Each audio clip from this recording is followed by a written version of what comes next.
Hello, my dear students. Have a nice day for you. Today is the turn of EVS.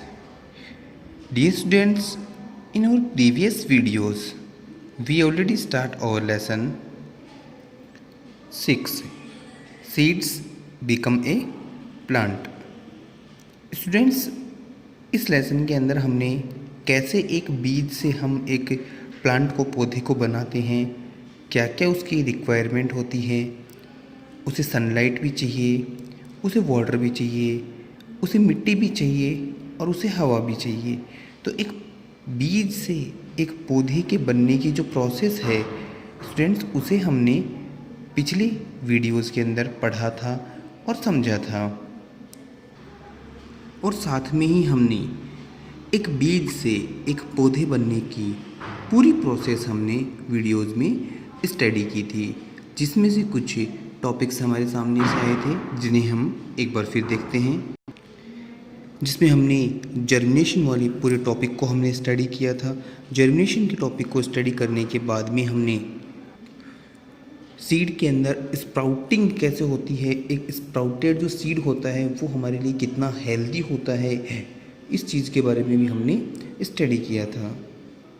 फिर हमारा topic आया था कि plants growing without seed, कि बिना बीज के प्लांट कैसे उगते हैं, इस चीज़ को भी हमने स्टडी किया।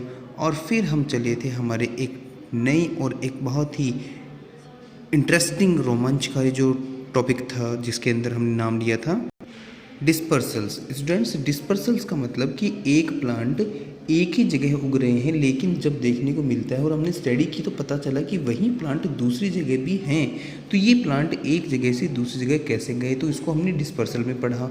और उससे ज़्यादा जो हमने अभी कहा ना कि एक रोमांचकारी, एक जो इंटरेस्टिंग क्यों बना इस टॉपिक को, वो चीज़ थी हमारे सामने क्या, वो इंटरेस्टिंग चीज़ स्टूडेंट्स हमारे सामने ये थी कि कुछ प्लांट्स ऐसे हैं जिन्हें हम इंडिया में हम उनको ग्रो ही नहीं करते थे। वो प्लांट्स कहाँ से आए हैं, एब्रॉड से आए हैं। और ड्यू टू डिस्पर्सल्स कि वहाँ के लोग यहाँ आकर के रहने लग गए और वो अपने साथ में उन प्लांट्स के जर्मिनेशंस, उनके सीड्स, उनके पौधे यहाँ लेकर के आए, जिसकी वजह से आज इंडिया में भी वैसे ही प्लांट्स काफ़ी सारे हैं। तो यहाँ स्टूडेंट्स इंटरेस्टिंग और रोमांचकारी बात क्या थी कि वो प्लांट इंडिया की नहीं हैं, लेकिन फिर भी उनका यूटिलाइज और उनकी जो पैदावार, उनकी जो क्रॉप्स हैं इंडिया में काफ़ी अच्छी मात्रा में होती हैं।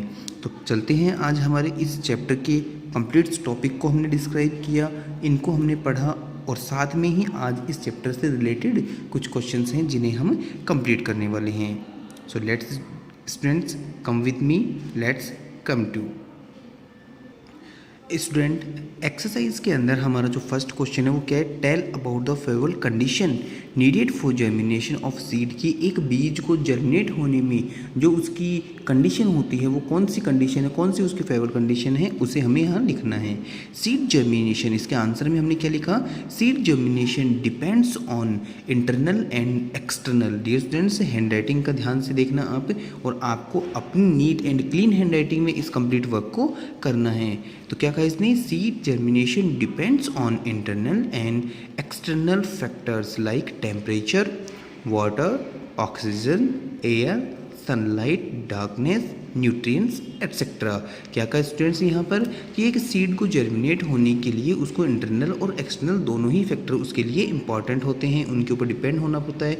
जैसे टेम्परेचर भी उसको चाहिए, वाटर भी उसको चाहिए, ऑक्सीजन भी चाहिए, एयर भी चाहिए, सनलाइट, डार्कनेस और न्यूट्रिएंट्स, ये सारी चीज़ें उसे चाहिए। एक प्लांट को बीज से प्लांट बनने तक की जो प्रोसेस होती है उसमें उसे इन सारी चीज़ों की डिपेंडेंसी होती है, इनकी ज़रूरत होती है।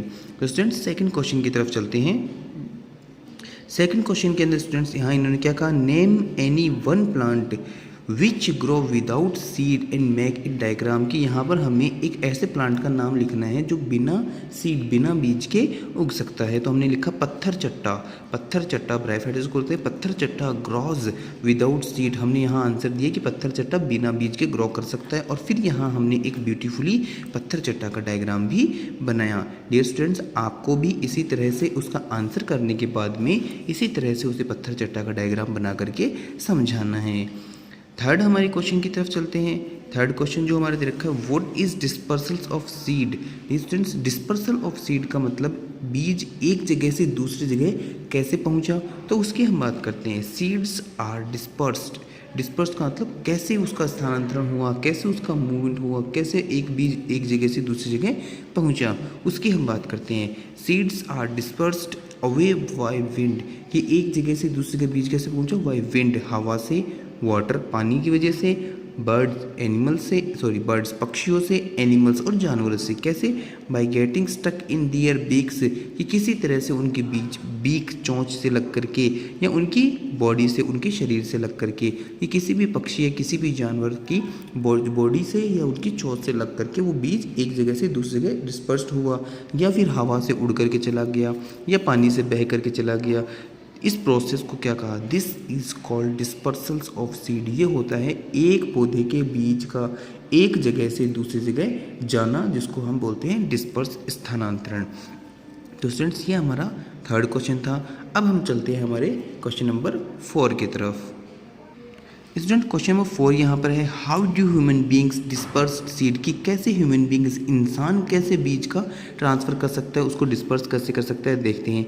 Many people take plant and animal from one place to another while travelling, कि बहुत सारे लोग क्या करते हैं, एक जगह से दूसरी जगह प्लांट को लेकर के जाते हैं जब वो ट्रैवलिंग करते हैं। Due to the people settling, इस तरह से लोग एक जगह से दूसरी जगह जब सेटल्ड होते हैं एट डिफरेंट प्लेस, अलग अलग जगह सेटल होते हैं। These plants also such as different place, तो उनके साथ में वो प्लांट्स और जो पौधे हैं वो भी दूसरी अलग अलग जगह पर सेटल्ड होते रहते हैं। डियर स्टूडेंट्स, यही हमने पढ़ा था कि जब यहाँ पर इंग्लैंड से जो अंग्रेज यहाँ इंडिया में आए थे, तब यहाँ पर चाय के या कॉफ़ी के बागान नहीं थे, लेकिन वो वहाँ से उन्होंने चाय और कॉफ़ी के जो पौधे हैं, प्लांटेशंस हैं, वहाँ से उन्होंने यहाँ तक लेकर के आए। तो ये हमने बात की थी कि कैसे इंसान, मतलब ह्यूमन बींग्स कैसे इंपॉर्टेंट होता है किस चीज़ में, बीजों के या प्लांट्स के डिस्पर्सल्स में।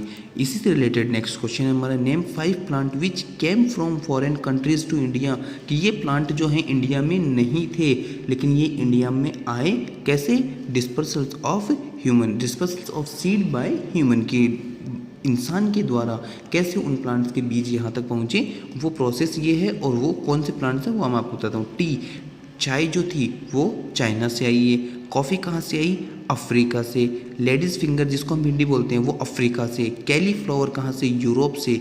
और पी, मटर कहाँ से, यूरोप से। तो ये 5 वो प्लांट्स हैं जो अलग अलग कंट्री से, ये डिफरेंट, या एक तरह से मान सकते हैं इंडिया के ना होकर के विदेशी जो हैं ये प्लांट हैं। तो डियर स्टूडेंट्स, आज के इस वीडियो में हमने इस चैप्टर की समरी को पढ़ा, समराइज़ करके इस चैप्टर को वापस से एक बार रीमेमोराइज़ किया, और साथ में ही इसके question number 1, tell about the favourable condition needed for germination of the seed, इसे कम्प्लीटली क्लियर किया। और सेकंड क्वेश्चन के अंदर भी हमने डायग्राम बना करके हमने पत्थर चट्टा के बारे में बताया कि ये विदाउट सीड ग्रो करने वाला प्लांट है। थर्ड के अंदर हमने बताया what is dispersal of the seed, कि किस तरह से बीज एक जगह से दूसरी जगह ट्रांसफर होते हैं, डिस्पर्स होते हैं, जिसके अंदर हमने बताया कि वाइंड से भी हो सकते हैं, वाटर से भी हो सकते हैं, बर्ड्स और एनिमल्स से भी लग करके ये बीज एक जगह से दूसरी जगह ट्रांसफर्ड हो सकते हैं। क्वेश्चन नंबर फॉर्म के अंदर हमने इस चीज़ को डिस्क्राइब किया कि बर्ड्स, प्लांट्स, वाटर और एयर के साथ साथ में ह्यूमन बींग्स भी इसमें इन्वॉल्व हैं सीड्स के डिस्पर्सल्स के अंदर। और बहुत सारे एग्जांपल्स हमने डिस्क्राइब भी किए हैं जो बीज इंडिया की ना होकर के विदेशी हैं और जो इंडिया में आकर के उनकी प्लांटेशन, उनकी ग्रोथ अच्छी हुई है। और फिर हमने क्वेश्चन नंबर 5 के अंदर उन 5 प्लांट के नेम दिए जो इंडिया के नहीं हैं, आउट ऑफ इंडिया के हैं, कौन कौन सी कंट्री से आए हैं उनके हमने यहाँ पर नाम भी लिखे हैं। तो स्टूडेंट्स, इस तरह से आज के इस वीडियो में हमने इस पूरे चैप्टर की समरी भी रीड की है और साथ में ही क्वेश्चन 1, 2, 3, 4 और 5 को भी हमने स्टडी किया है। आई होप दैट स्टूडेंट ये वीडियो आपको पसंद आया है और इस वीडियो के अंदर जो मैंने 5 क्वेश्चंस आपके सामने क्लियर किए हैं, इन्हें आप अपनी neat and clean handwriting में कंप्लीट करेंगे। Have a nice day for you. Thank you so much.